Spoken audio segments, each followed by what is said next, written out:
영상 시작 전에 구독과 좋아요 한 번씩 눌러주시면 큰 힘이 됩니다. 엄마, 부탁이야. 그 사람한테는 절대 말하지 마. 그것은 사고로 의식을 잃었어야 할 단 하나뿐인 딸의 절박한 외침이었습니다. 그날 집 계단에서 굴러떨어져 식물인간 판정을 받은 사랑하는 딸의 슬픔에 잠긴 한 엄마의 귀에 닿은 들릴 리 없던 전화였죠. 이상적인 사위라고 친아들처럼 믿고 의지했던 그 남자의 숨겨진 얼굴. 모든 것을 빼앗기려는 한 어머니가 사랑하는 딸의 목숨과 존엄을 지키기 위해 조용히, 그러나 처절하게 싸움을 건 사랑과 반전의 기록입니다.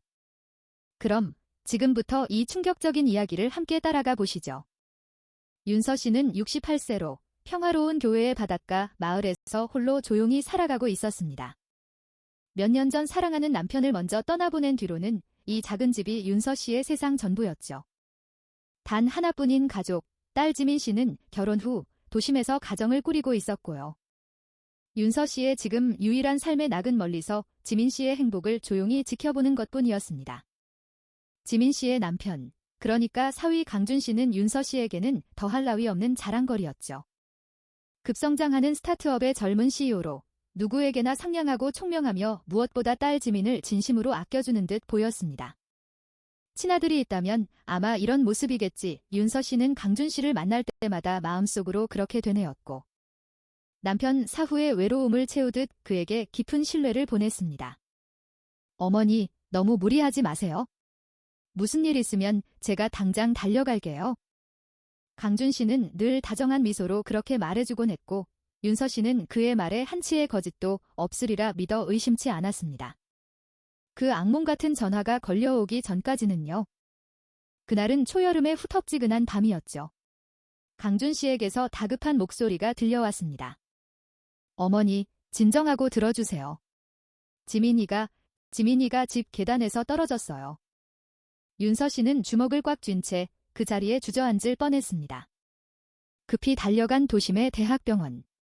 중환자실 앞에 멍하니 서 있는 윤서 씨 옆에서 강준 씨는 연신 제 탓입니다. 제가 더 조심했어야 했는데 라며 어깨를 들썩이며 자책했죠. 그런 그의 모습을 보며 윤서 씨는 이 사람을 한순간도 의심할 수 없었습니다. 지민 씨는 다행히 목숨은 건졌지만 머리를 심하게 다친 영향으로 의식을 되찾지 못했습니다. 의사가 전한 병명은 식물인간. 그 차가운 단어의 울림이 윤서 씨의 심장을 무자비하게 후벼 팠습니다. 그 후의 나날은 마치 색깔 없는 세상을 걷는 것 같았습니다. 윤서 씨는 매일 전철을 갈아타고 병원으로 향했죠. 유리벽 너머 수많은 기계에 연결된 채 조용히 눈을 감고 있는 지민. 그 가늘어진 손을 잡고 윤서 씨는 그저 쉼없이 말을 건넸습니다. 어릴 적 추억들, 좋아했던 동화책 이야기, 사소한 일상의 모든 것들은요. 아무런 대답 없는 딸을 향해 윤서 씨는 기도하듯 단어들을 엮어냈습니다. 그런 윤서 씨 곁에서 강준 씨는 헌신적으로 지민 씨를 보살폈습니다. 회사의 중요한 임원임에도 바쁜 업무 중에도 틈틈이 병실에 들렀고 의료비 지급이나 복잡한 절차도 모두 그가 도맡아 처리했죠. 간호사들의 칭찬도 자자했고 모두가 그를 이상적인 남편이라며 입을 모아 칭송했습니다. 윤서 씨 또한 깊은 슬픔 속에서도 강준 씨의 존재가 유일한 위안이라고 느꼈습니다. 그러나 사고 발생 약 한 달 후부터였을까요? 병실의 공기가 조금씩 변하는 것을 윤서 씨는 감지했습니다.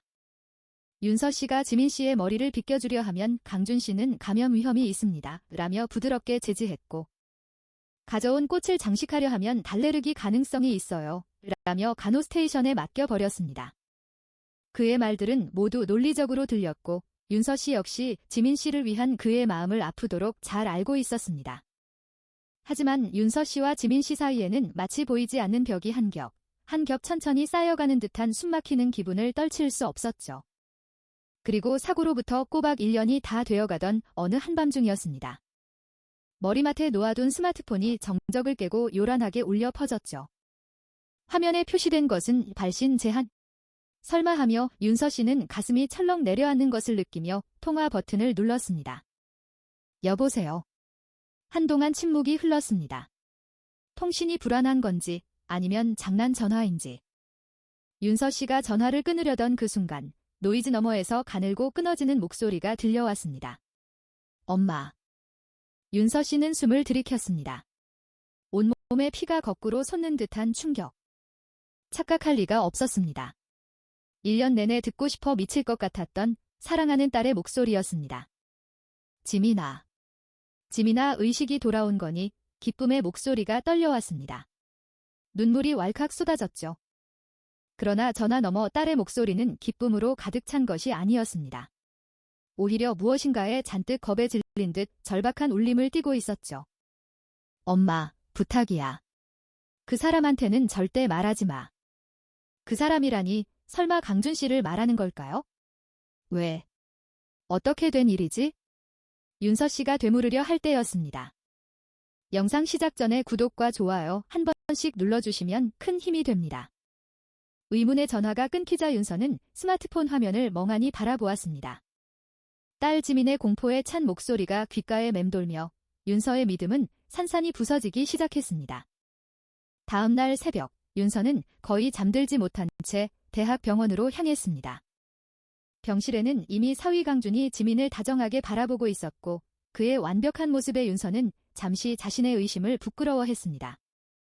윤서는 지민의 손을 잡고 조심스럽게 속삭였습니다. 지민아, 엄마 목소리 들려? 무지개꽃. 순간 지민의 눈꺼풀이 미세하게 움직였고 별 조각지라 속삭이자 약하게 윤서의 손을 쥐었습니다. 지민은 깨어났지만 왜 강준에게 비밀로 해야 하는 걸까?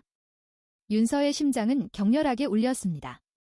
그때 병실 문이 열리고 환한 미소를 지은 강준이 들어섰고 그의 자상한 모습은 윤서에게 더 큰 공포로 다가왔습니다. 윤서는 거대한 병원 안에서 홀로 딸을 지켜내야 한다는 강한 결의에 휩싸였습니다. 윤서는 매일 병원에 가 강준의 눈을 피해 지민과 소통하며 그의 모든 행동을 조용히 관찰했습니다. 어느 날 병원 복도에서 강준이 임원으로 있는 IT 회사 로고가 찍힌 서류철을 든 이수연을 스쳐 지나갔습니다. 며칠 후 의사는 지민을 외곽 요양병원으로 옮길 것을 권했고 강준은 윤서의 편의를 내세우며 전원을 추진했습니다.